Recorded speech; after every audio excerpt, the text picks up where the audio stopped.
So now we come to stanza number 34, and in generating patience, we talked about the three ways.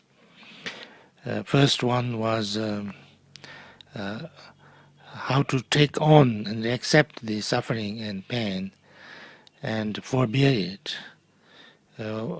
The reasons why we don't need to be or we should not be impatient and angry and upset about that.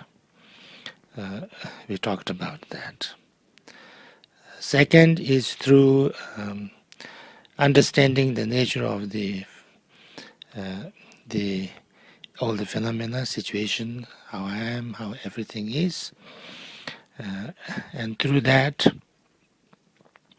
how it's not right, how it's not worthy, how it's not right to feel angry and upset and hateful. Now we come to the third point, that is why we should not be angry at people who are harming us, or people who do negative things or are angry with us, why it is not right, why it's not reasonable to be angry and upset and hateful to them. Now this starts with saying that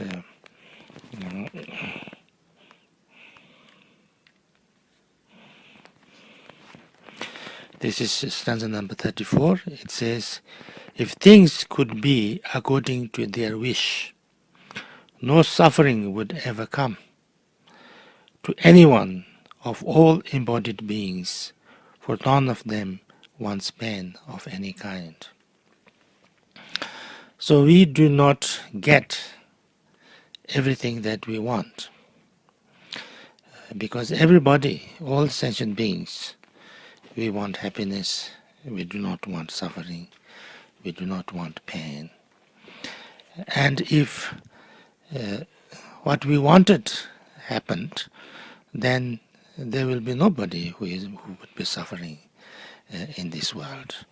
But that is not how it is happening. There's lots of suffering, there's lots of pain and problem. So how does that come? Yet seize carelessly, all unaware, they tear themselves on thorns, and ardent in pursuit of wives and goods, they starve themselves of nourishment. Some hang themselves or leap into the void, take poison or consume unhealthy food, or by their evil conduct bring destruction on themselves. But because of people's ignorance, because of negative emotions like too much attachment or too much aversion or hatred or anger, or just because of their unawareness, people do things which actually bring sufferings and pain on themselves. Like through unawareness, they could just hit something or put a nail or a thorn inside their flesh, which makes them lots of pain, or all sorts of accidents can happen just because they are not aware enough or careful enough. But then sometimes when they are overpowered by their negative emotions, like too much attachment or too much aversion, they can even kill themselves. Lots of people who have hanged themselves, have jumped over the cliff or taken poison or, you know, lots of things like that. Although, you know, if you ask, you know, it's actually the people want the most best for themselves. But when they are under this influence, overpowered by the negative emotions, they even harm themselves. For when affliction seizes them, they even slay themselves, the selves they love so much.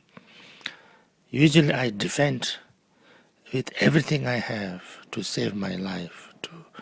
I'm angry with anybody who is trying to harm me. I fight with everybody who wants to harm me.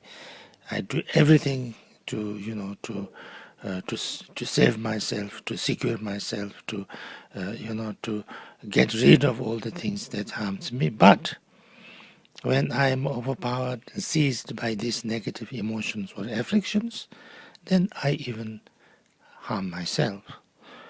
So therefore, this is what we can see. This is happening all the time. So how can they not be cause of others' bodily distresses? Then if you can harm yourself, who you so much love, you know, then how it is not possible that when they are under the power or under the influence of negative emotions, that they do not harm others. So when somebody is harming me, I need to understand this, that, oh, you know, this person is under the influence of negative emotions, under the negative influence, is taken over by like a demon. So therefore, in this state of mind, this person can even harm himself or her himself. So it's not a big deal that he's trying to harm me. I just have to be careful, and I just have to, you know, protect myself. But there's no need, there's no use, there's no reason for me to hate this person, because this person is in a very difficult situation, in a very bad situation, under a very difficult and you know, negative influence. So then, when I can see like that, and when I can react like that, probably I don't need to get angry at him. Stanza number 38. Although we almost never feel compassion for those who, through defilement, bring about their own perdition, what purpose does our anger serve? Usually, you know, those who do negative deeds and harm others and harm themselves, we do not, even if we cannot become compassion to them, even if we don't feel, you know, empathy and sympathy towards them, even if we don't feel kind to them, there is no space to be angry. We cannot get angry at them. Because when somebody is so much kind of a mad, or, you know, under so much kind of a negative influence, that they can even harm themselves, who, you know, they love most. They want to usually do anything to protect themselves from harm. But even that they can do, they can harm themselves. Then it's nothing that they harm others. So therefore, it's not because you know, they are bad, or they are, you know, especially wanting to do something wrong to you, but just because they are under a very, you know, dark influence. If those who are like wanton children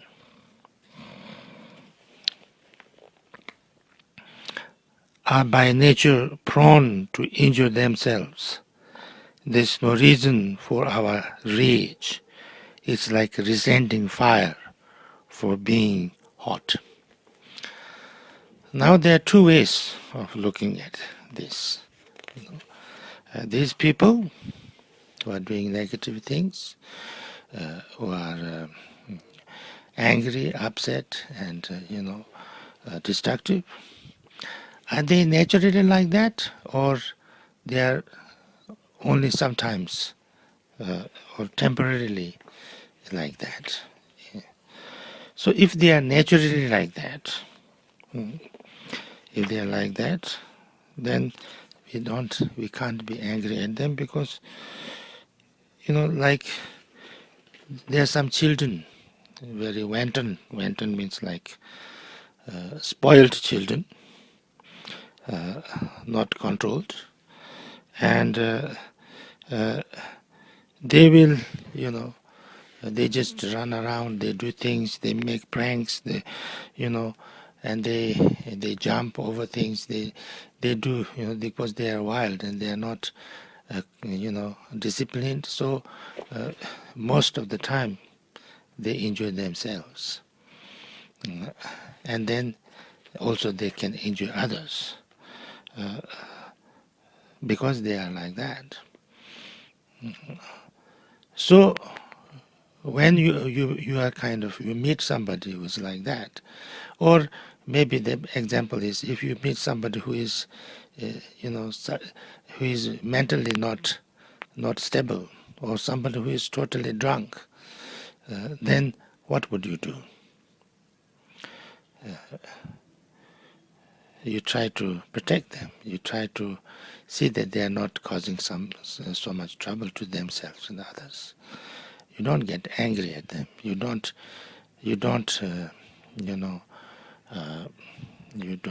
resent them. You know what's going on. They are sick. So in the same way, to hate somebody who is in that situation, that because they can harm you, because they are in that state of being, is like hating fire because they can burn. The nature of the fire is hot. It's not their fault. It's hot. So when you know that, and you put your finger inside the fire, you can't hate fire. You can't be angry at fire, because you know that fire is by nature hot, and there was no business for you to put your finger in it. So in this same way, people who are under the influence of negative emotions, you don't have to engage.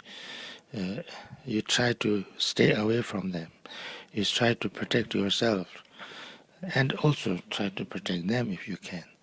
But there's no place for anger and resentment and things like that.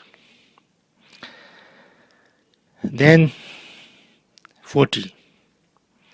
And if their faults are fleeting and contingent, if living beings are by nature mild, it's likewise senseless to resent them, as well be angry at the sky when it is full of smoke.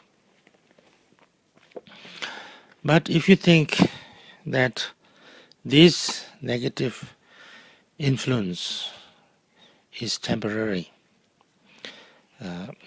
when somebody is taken over by negative emotions, then they can cause trouble and problem. But then when they are not, then they are not like that. Then they can be nice and and good, and do some positive things also. Then there is even no reason. There is even more no reason that you need to be angry and upset with them, because temporarily they are, they are defiled, they are affected by this negative emotion, and that's why they're doing this. It's like, when there is smoke in the air, then you don't like the smoke, but you don't hate the space, because space has nothing to do with the smoke. Smoke is there temporarily because of certain reasons. So of course you don't like this smoke. That is polluting the space, but you don't get angry at the space because there is smoke. You can't, because it's two different things. So in the same way, if people are generally okay, but when they are possessed by negative emotions, they can do negative things, then also there is no reason to be angry at them and upset at them and hate them. So therefore, there is really no good reason, or really, if you're wise, there is no good reason to be angry and upset with the people, even those who are doing negative things. 41. Although it is their stick that hurt me, I am angry at the ones who wield them, striking me. But they are driven by their hatred. Therefore, with their hatred, I should take offense. But if you say that I am angry with this person because this person hit me, this person harmed me, this person did this or did that to make pain and suffering and problems for me. If you think like that, then you say, like, if this person hit you, how did he hit me? Maybe he hit you with a stick. Then you say that, actually this person didn't hit you, the stick hit you, so you should be angry with the stick. Why are you angry with the person? But then you say that, yeah, but the stick would not hit by itself, because stick does not, stand up and come and hit me on my head. This person took it in his hand and hit me. Oh, then this you are angry with you are not angry with the stick, but angry with the person, because person is the cause which used the stick to hit you. So therefore you want to get angry with the cause of the process that made you painful, suffer. If that is the case, then even this person is not the real cause. This person's anger is the real cause. This person's negative emotions are the real cause. This person's ignorance is the real cause. Because if this person was not overtaken by negative emotions, then he would not be angry. If he were not angry, he would not want to harm you. If he didn't want to harm you, he would not pick up the stick and he would not hit at you. So therefore, actually, eventually, it is the hatred, it is the negative emotions that is the real cause of all the problems. So then, in that case, you should be angry at anger, not at the person who has been used by the anger to harm you and also himself.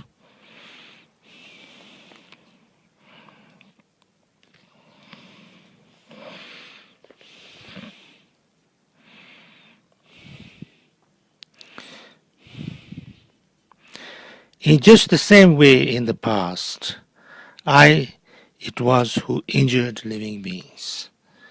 Therefore, it's right that injury should come to me, their torture.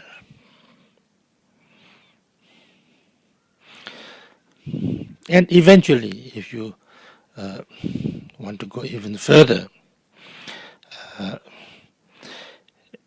it is possible that I have created an action, maybe an action that harmed this person or somebody, and that made a karmic causation that I would be hurt also.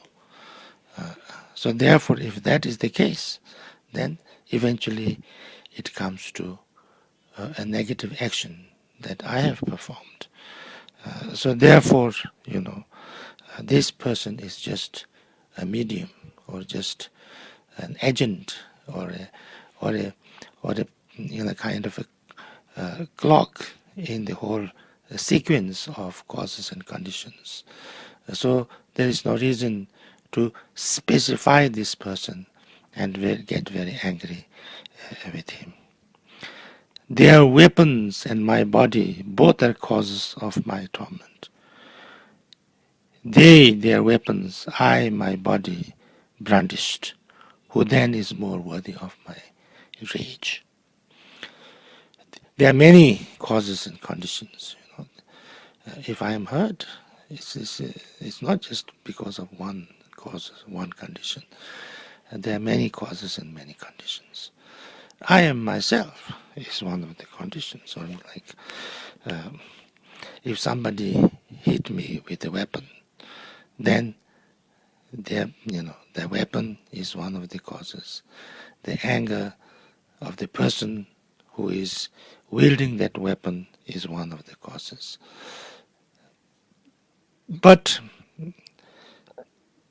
and then all the causes and conditions that led to this person, getting angry and holding the weapon and hitting it on me are, the sequence of causes and conditions, but also my body. If my body was not as sensitive as it is, then it wouldn't hurt me that much. So therefore, that I have a very sensitive body is easily hurt is also one of the causes. So therefore, they, their weapons, I, my body brandished. They, their anger, their weapon, I, my being there and my kind of a little bit also perpetuating their anger, and then being there, and then also be so kind of vulnerable and unable to defend myself. All these are causes. So then, who then is more worthy of my rage? I should be either angry all of them, or not necessary to be angry at any of them actually. This body running sore in human form, merely touched, it cannot stand the pain. I'm the one who grasped it in my blind attachment. Whom should I resent when pain occurs? One of the main reasons is also because I'm so attached to this body. I'm grasping so much to the body. And if a little hurt, I feel so bad and so, so kind of hurt and so feeling bad. That's why, my strong attachment, my strong,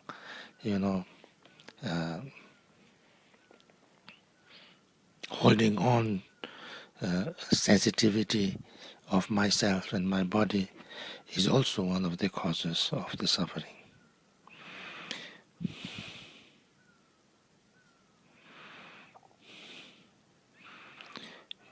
We who are like children shrink from pain, but love its causes.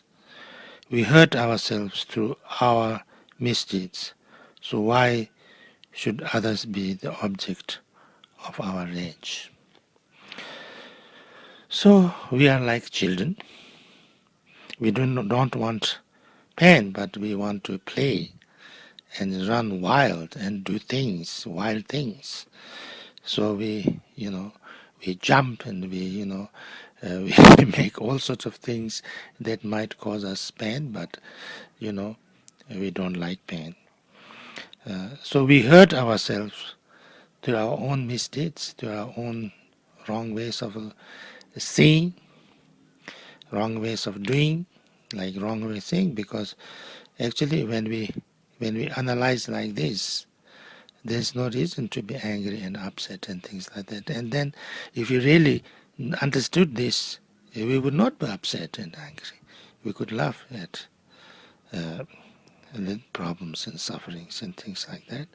So why should others, why should, why should others be the object of our rage? Why should we be so angry and upset and, so kind of hateful to others when it is mostly ourselves who are creating all these problems?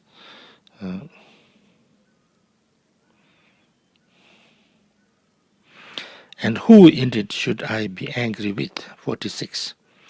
This pain is all my own contriving. Likewise, all the janitors of hell and all the groves of razor trees. So therefore, basically it's everything is the way I grasp, the way I grasp, because of my aversion too much, because of my sensitivity of myself, my pride, my clinging, and because I hate even I grasp so much my body and all this things, and my my pride, my identity, my all sort of things, and then when something is happening, I feel that this is something really hurting me, or even sometimes if it is not hurting me, I think it is very harmful to me, and like that. And so and then when I say this is bad, and then I kind of hold on to it as something really bad and really with so much aversion that it becomes the cause of so much trouble and pain and things like that. So I create my own pain. I create my own suffering. So in the same way, I mean, in the long run, everything that I even the hell is created by on my mind. So as it is said, there is no who made these burning grounds, and who made this the Yamarajas or the janitors of the hell, and all these instruments of burning and all these kind of things. Nothing else, nobody, just my own negative state of mind. So therefore, eventually it's created by myself. So therefore, there's really nobody to blame to. There's not really nobody to who created all these problems for me. It's my own negative state of mind. 47. Those who harm me rise against me. It's my karma that has summoned them. And if I through these beings go to hell, is it not I who bring their ruin?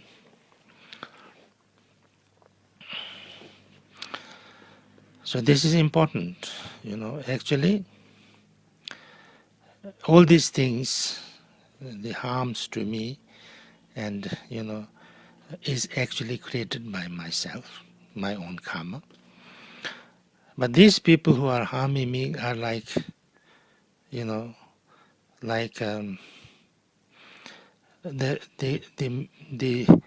instruments that is used.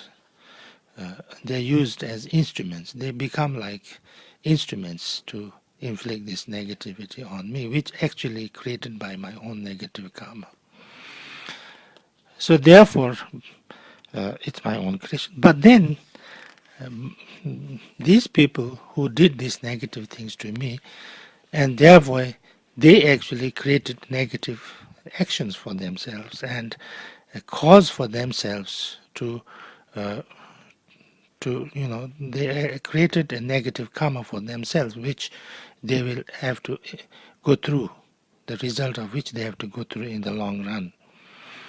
So because of them and through my patience, All my many sins are cleansed and purified, but they will be the ones who, thanks to me, will have the long-drawn agonies of hell.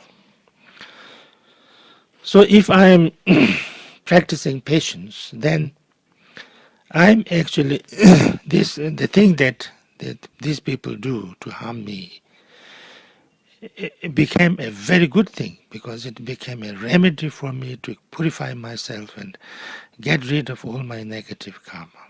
So it benefited me immensely if I use this in a good way. But they was very much harmed because it caused them to go to hell.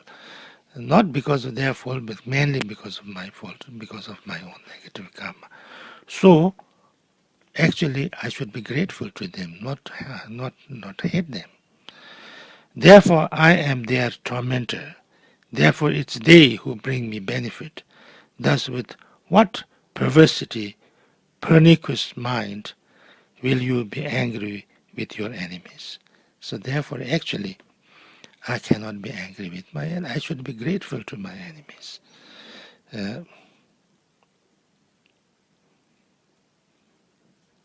So therefore, it's very important to understand this and see that actually my enemies are my real friends. If I know how to use them, if I know if I am patient, if I can practice patience, then actually what enemies do can be a source of great benefit for myself. So therefore, there's really nothing to be angry and upset about that. How much harm they do depends on how I react, how I take it, whether I'm skillful, whether I'm not skillful, whether I'm able to take it in the right way or in the wrong way. So therefore, it is important to understand this.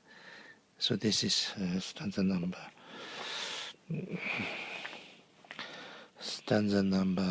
49. Yeah, stanza number 49. Thank you.